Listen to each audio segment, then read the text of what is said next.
Kekhawatiran terjadinya kemacetan pada libur Natal dan Tahun Baru 2020 masih menghantui para pemudik. Pembangunan jalan tol layang Jakarta Cikampek yang ditargetkan bisa digunakan pada saat libur mudik Natal dan Tahun Baru 2020 diharapkan bisa mengurai kepadatan kendaraan di tol Jakarta Cikampek. Untuk membahasnya telah hadir bersama saya di studio ada pakar transportasi Universitas Indonesia, Ibu Ellen Tangkudung. Ibu Ellen, selamat pagi. Terima kasih telah hadir bersama kami di Metro Pagi Prime Time. Bu Ellen, dengan dipastikannya ya kalau tol Jakarta Cikampek Elevated 2 ini beroperasi sesuai dengan target dan bisa digunakan pada saat libur Natal dan Tahun Baru, apakah bisa kita pastikan pula bahwa tidak akan terjadi kemacetan yang panjang seperti beberapa tahun yang lalu, Bu? Ya, tentu saja itu tujuannya dibangun Elevated Jakarta Cikampek Elevated itu ya. Tujuannya itu supaya membuat lalu lintas itu terbagi, yang jarak jauh lewat atas Cikunir sampai Kerawang, kemudian yang rutin ulang-alik ke Bekasi Barat, Bekasi Timur dan seterusnya itu ada di bawah, gitu. Jadi dengan seperti itu diharapkan memang tidak terjadi kemacetan lagi, jadi volumenya berkurang lah, gitu.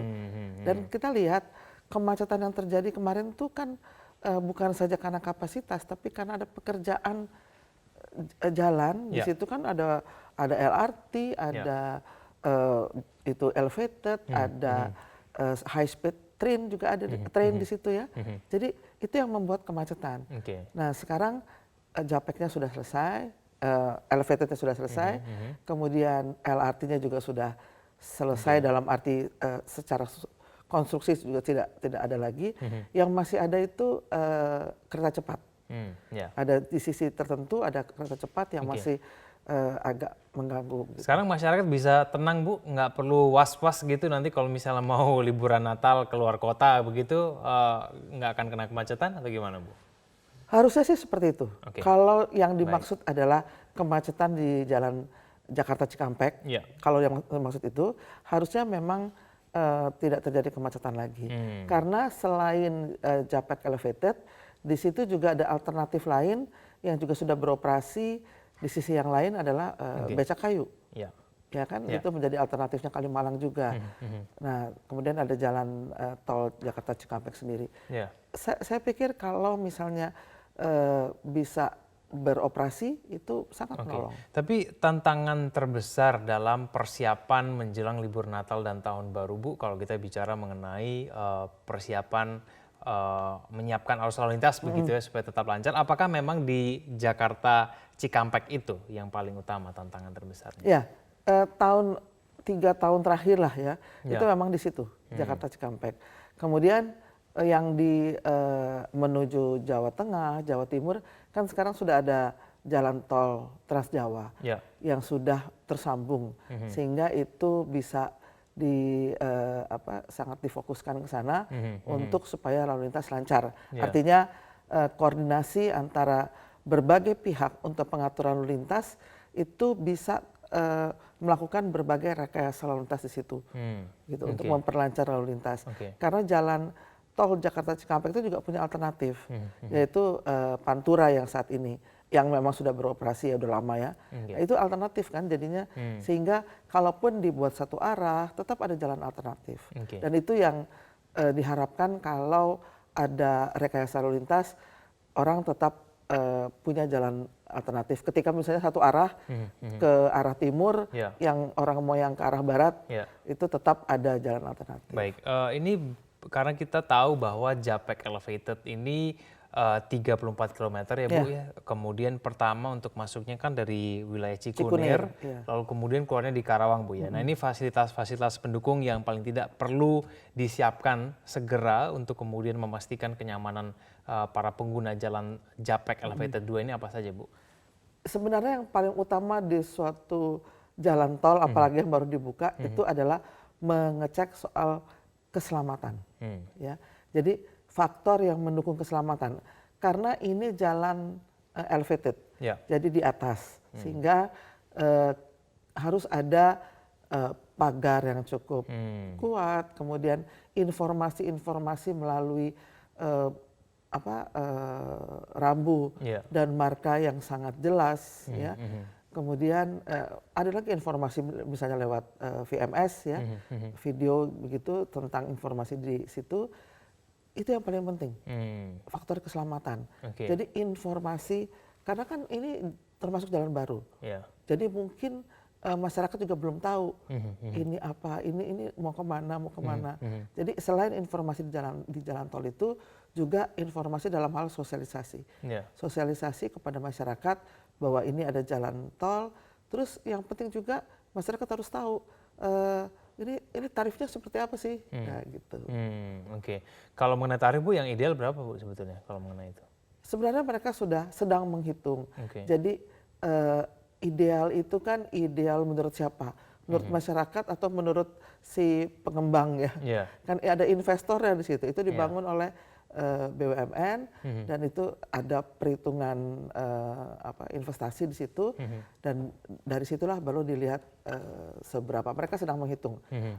Ini karena ini ada di atas jalan tol yang sudah beroperasi, yang harus diperhitungkan apakah itu terintegrasi tarifnya atau itu tarif tersendiri. Dan itu harus sangat diperhitungkan karena kalau terlalu mahal, 34 kilo kemudian misalnya di atas 40 ribuan, itu kalau terlalu mahal bisa saja tidak laku, dan kalau tidak laku itu kan orang lewat di bawah, macet juga. Gitu. Sama aja nantinya. Sama aja. Ya. Baik Bu Ellen, kalau Anda melihat mengenai proses pengerjaannya sendiri Bu, apakah sudah cukup profesional, apakah kemudian sudah menggunakan material yang cukup baik begitu ya untuk betul-betul memastikan keamanannya Bu?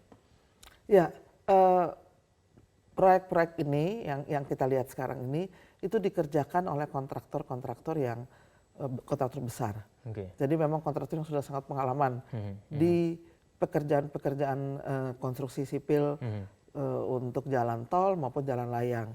Bahkan karena sekarang ini banyak proyek seperti itu, mereka makin berpengalaman, malah makin berinovasi untuk menemukan teknologi konstruksi yang lebih baik. Gitu. Jadi kalau saya sih melihatnya sudah cukup baik, karena ini juga boleh dibilang konstruksi di depan mata kita gitu ya.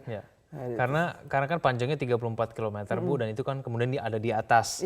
Jujur saya juga belum pernah melewati jalan tol yang betul-betul semuanya sepanjang 30 km ada di posisinya di atas begitu. Dan kemudian kan ada kekhawatiran mungkin dari sebagian masyarakat yang menganggap wah jangan-jangan ini proyeknya terlalu terburu-buru. Nah ketika kemudian terburu-buru untuk mengejar target 2019, takutnya tidak sempurna dalam proses pengerjaannya Bu. Nah kayak gini bagaimana Bu? Untuk memastikan? Sebenarnya saya khawatir ketika sebelum Lebaran yang lalu itu sudah ada target untuk bisa dioperasikan satu sisi.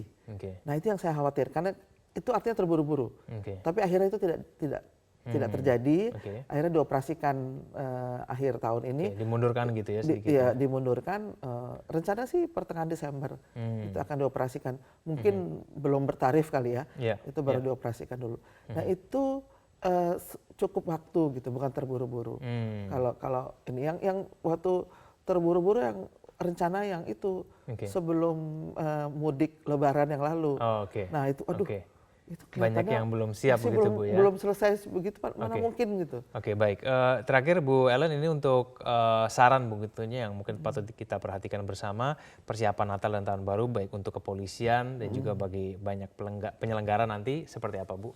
Ya, sebenarnya stakeholder penyelenggara kegiatan lalu lintas yang masif seperti ini ya, Nataru atau Lebaran, itu yang paling penting adalah koordinasi.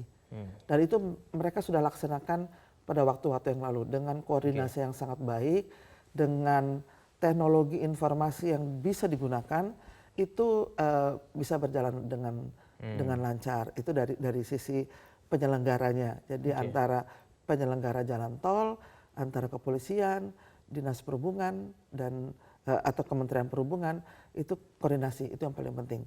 Nah kemudian dari sisi masyarakat, dari sisi masyarakat juga kan sebagai pengguna jalan tol tuh harus berpikiran bahwa saya harus selamat tiba di tujuan, sehingga persiapan diri pun harus dilakukan. Dan jangan lupa, saya baru saja ditugaskan untuk menilai jalan tol dan tempat istirahat. Itu tempat istirahat di sepanjang jalan tol sudah banyak yang sangat baik. cukup baik ya. Dan mereka sudah siap juga dengan toilet-toilet yang memadai begitu ya. Bukan saja yang sudah tersedia, tapi yang sekarang ini diistirahatkan dulu. Nanti kalau penuh baru digunakan. Itu sudah ada juga. Jadi itu yang ya sebagai masyarakat kalau sudah berjalan berapa kilometer sebaiknya istirahatlah. Karena tempat-tempat istirahat itu saya lihat sudah cukup baik, bisa beli oleh-oleh di tempat istirahat dan sebagainya. Baik, kita doakan semoga saja kemudian persiapan pada tahun ini lebih baik dan kemudian semua orang yang mau berlibur begitu ya pada saat libur Natal nanti juga bisa menikmati perjalanannya dengan baik dan juga nyaman. Terima kasih Ibu Ellen telah bergabung bersama kami di Metro Pagi Prantas. Selamat pagi Bu Ellen.